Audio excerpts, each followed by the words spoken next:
Howdy, Fort Bend. William Ferguson coming to you today from a place you've probably never been, and maybe a place you probably don't ever want to be, except for this man. This is Brian Middleton, your district attorney in Fort Bend County. Brian, thanks for being on Howdy, Fort Bend. Thank you for inviting me. Well, this is a really cool office, and it is extra special to me because I believe you're doing a great job serving Fort Bend County. Thank you, sir. Appreciate your support. Well, you're a humble man, and I remember an interview I got to do with you several years ago where you said some things about your faith and about your mission and just sort of your assignment in life that just blew my mind. And here we are 2 or 3 years later, and I get to have another interview with you. So it's a lot of fun. Brian, I have run across, it feels like 1 million people in Fort Bend that wonder how is it that Fort Bend County as a whole is just, and I'm not trying to pick on Harris County, but I'm going to. How are we just so much safer, so much better organized and managed? How is it? Because I think I know, and I think it's because of men like you, men and women as well, but men like you that simply take their task, their assignment seriously.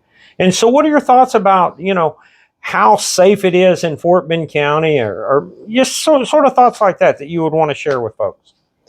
Well, there are a lot of different reasons. And I think that probably the greatest reason is the quality of the people in Fort Bend County. I agree. The educational attainment, the income levels, all the socioeconomic factors that tend to drive crime are not as prevalent in Fort Bend County.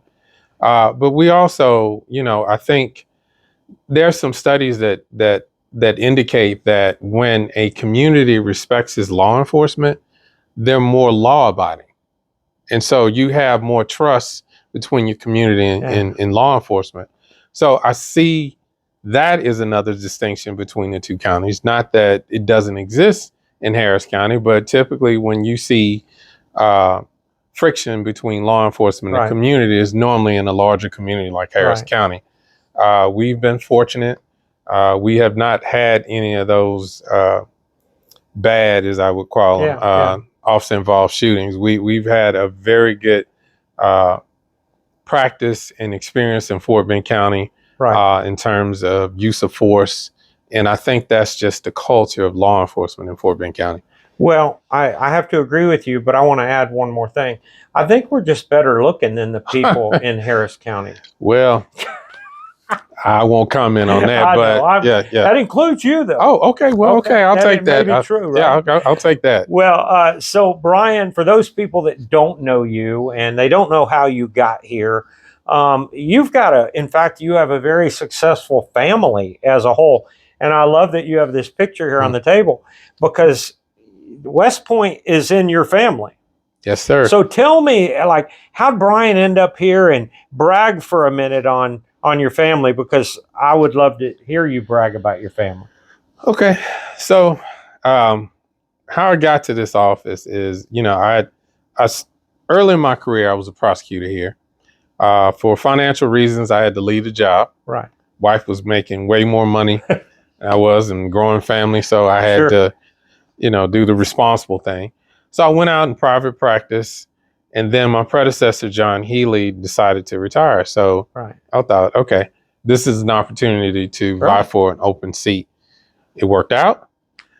So that's how I got here. What I always tell people is that why I wanted to do this job, because it was, a huge cut in pay, but the reason I wanted to do it is because it's an opportunity to protect people, which is the reason why I became a lawyer. Wow. But, as a regular practitioner, you can hope and you can beg and you can plead for justice. But in this role, you actually have control of it. You actually can determine who goes into the system and who gets let out. Yeah. And so when you see someone being mistreated, you can take action on that. If you see someone's rights being violated, you can take action on that as well. So it's, that there's a direct ability and impact on justice in this role. I like that. And, you've lived up to that. So somehow you skipped telling me about West Point in your family. Okay. So part two. Sorry, I got to that. brag about them. Yeah, part two. Yeah, I'm very fortunate. Father of 3 girls. Yes. First of which I got to brag on her first. She may be listening. Is Brianna. She graduated from UT 2 years ago, and she's been doing a fellowship with State Health Department. Right.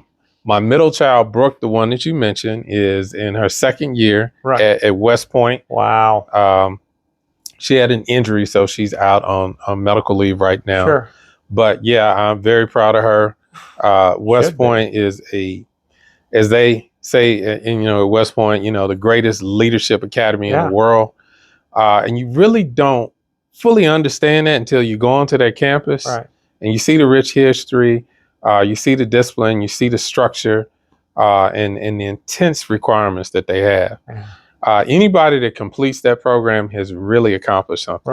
Right. And the only thing that I regret when I go to that campus is that I never considered it. Right. Wow. I didn't even, I knew very little about West Point, but just being there, you want to be a part of it. Yeah. So if you're not careful, she may end up being a president of the United States. Hey, the sky's the limit. I teach my kids to dream big. Sure. And to believe in themselves. And so, yeah, if she wants to be president, I would like to think that it's possible. We'll get behind her. Yeah. Yeah, I like that. So you talked about justice in Fort Bend County. I love that because there's a lot of people that are hurt in the world. And I like how our district attorney in this case is thinking justice.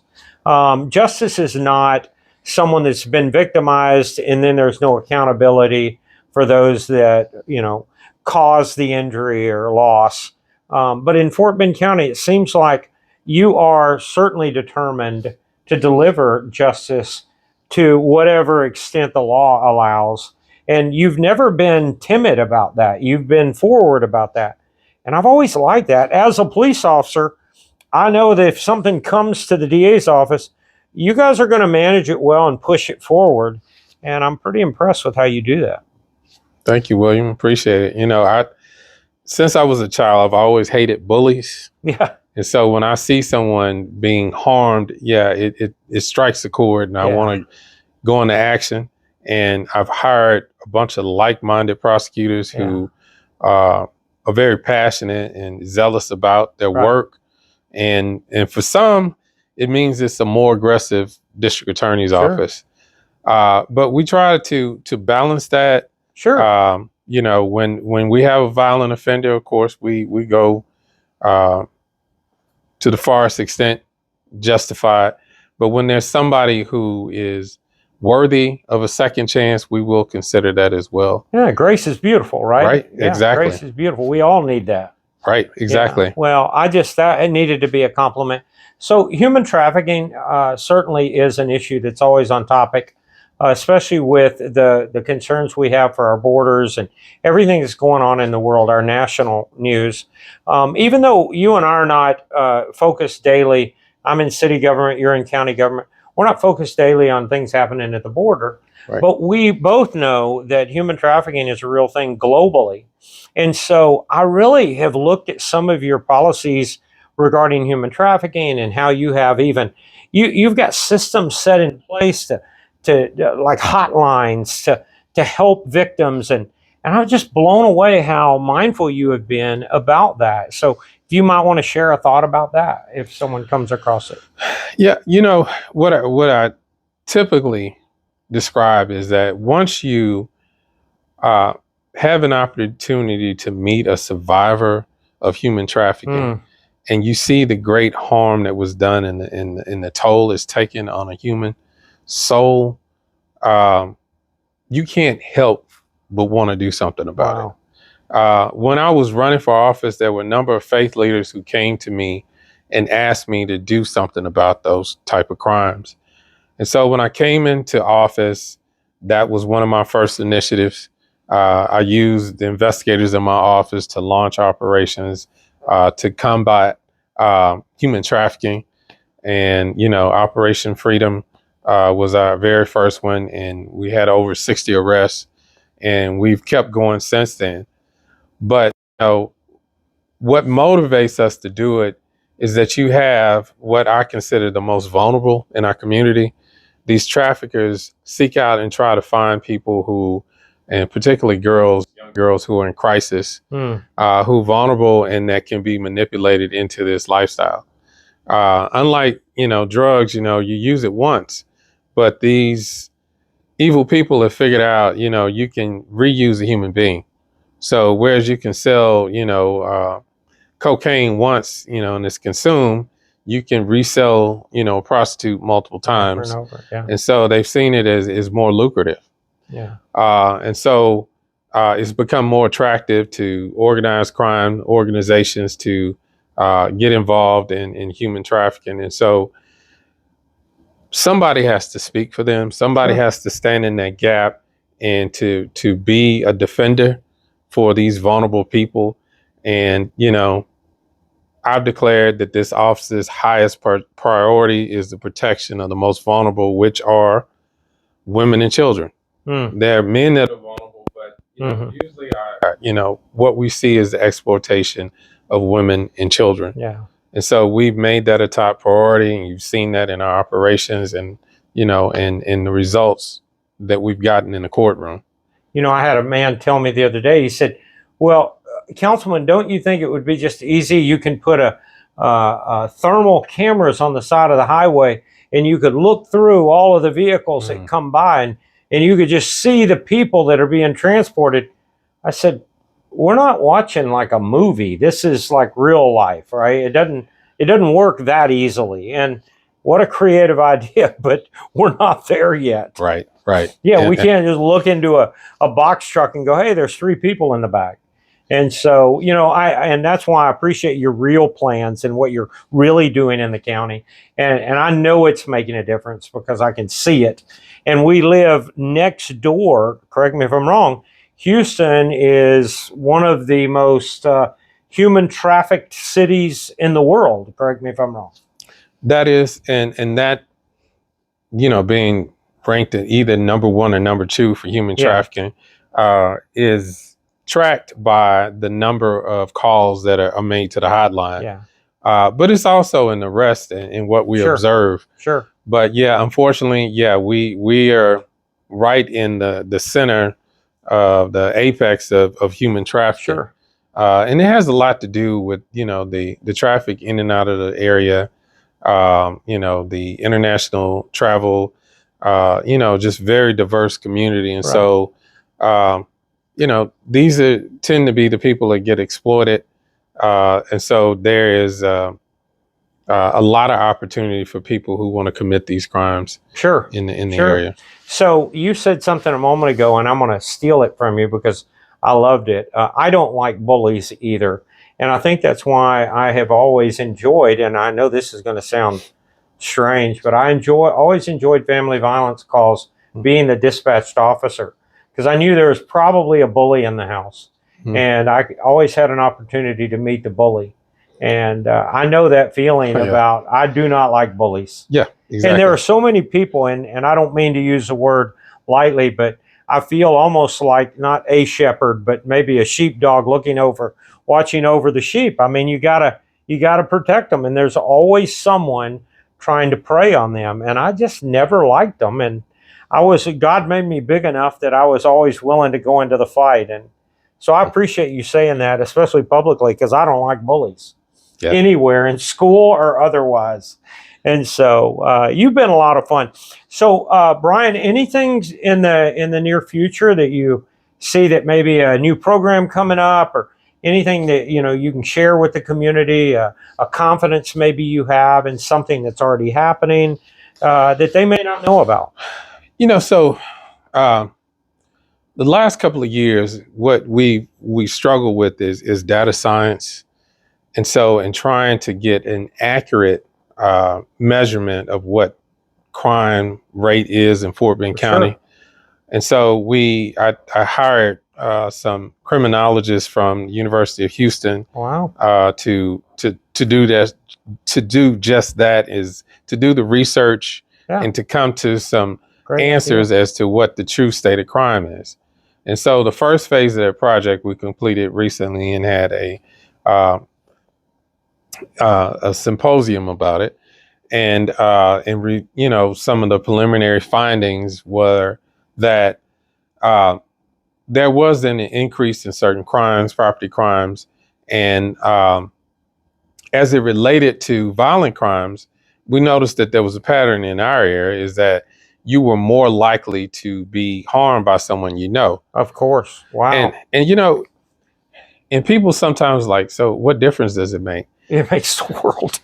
Yeah, I think people are more afraid of strangers. Sure. That there's certain things that can be done to deal with family violence. Sure. But there is just a part of that that's just not visible, that we don't have an opportunity to intervene in. And I think that the public expects us to keep the criminals out of our neighborhood, Sure. right? Yeah. And so what these findings show is that, the police tactics have worked to keep the criminals out. Sure. And so when I commissioned the study, I knew there was a risk.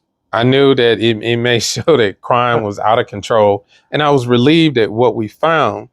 But there was also a commitment from all the law enforcement agencies that we need to keep this going. And so this is something that we're going to do on an annual basis. We're going to keep collecting data. And the other unique thing about this project is that we took the statistics and looked at the cases and figured out the anecdotal explanations for why there was crime in certain areas. And you probably remember that incorrect article that came out about Sugarland. It was terrible. Terrible. And I don't even think it was our area they were talking about. It was completely false and unfounded. And what we saw about crime in Sugarland was that it spiked during certain events. Yes. So what we concluded from that was that, or inferred from it, is that was traffic coming into our area. Oh, okay. And so when you have information like that, then you can increase patrols during certain times and you can take actions and have strategies to deal with it. So we're going to keep using data science to develop strategies. And the other thing is to measure ourselves, make sure, validate what we're doing currently is right. And so we'll be able to make adjustments. We want to make sure all of our programs are effective and that we're keeping the community safe. And there's no way to do that without metrics. I agree. And so we brought this into the process. My office is paid for it, and we're going to continue to do it. And the other thing that the viewers should know is that we didn't use tax dollars. We use asset forfeiture funds. Isn't that beautiful? Yeah, so the criminals pay for the study. Oh, isn't that nice of them? Yeah, I know, right. I bet they didn't know they were doing it. Yeah, they didn't know that they were donating to a good cause. Good for them. Hey, Exactly. so folks, as we wind down, I want to remind everybody that mental health is also a major factor in behavioral issues, not just in your family, but also in our community. And so I would say, as one of our signs in our city, well, several of them say, it's okay to not be okay. And with that, on the screen, when you watch this, you will see the phone number that you can call to, maybe you've got some concerns and you want to share, what's bothering you with someone that may or may not be able to help you. But remember that, especially going back to the district attorney's comment, that a lot of these personal crimes that occur within the family, within the household. And so sometimes, not all times, but sometimes there are mental health issues that I know you guys are trying to manage, just like our city does. And we know it's real. It's not something that we don't take seriously. I would also add that if you ever see something, as we talk about human trafficking, sometimes it's your eyes that are going to identify a problem before the DA or I ever see it, your law enforcement. So if you see something, say something. I like that old saying. Correct. You can call the DA's office. They've got hotlines. You can call the direct 911. You can call the non-emergency. You can call the city of Sugar Land, whatever. But if you see something, say something. And it's okay to not be okay, because I think I've not been okay before. And knowing that you're at the helm right now at the DA's office certainly makes me feel safer. And I appreciate all that you do. And I appreciate you allowing us kind of look into your life for a few minutes. And I hope you guys have enjoyed this. And if you ever see him on the street, be sure and brag about his daughter and his family. West Point's pretty cool, and that may be our next president right there. You know, and I almost forgot. I have 3 daughters, and I don't think I mentioned the third one. She is a junior at St. Agnes Academy in Houston. Well, see, I knew about her. Yeah. Yeah. And my apologies. And I just realized as you were concluding, I was like, I forgot Blair. But yeah, so 3 daughters, all of them. I'm truly blessed to have each one of them. You're a good man. Thank you, So sir. as I always say, howdy Fort Bend, and I will see you again. Bye, y'all.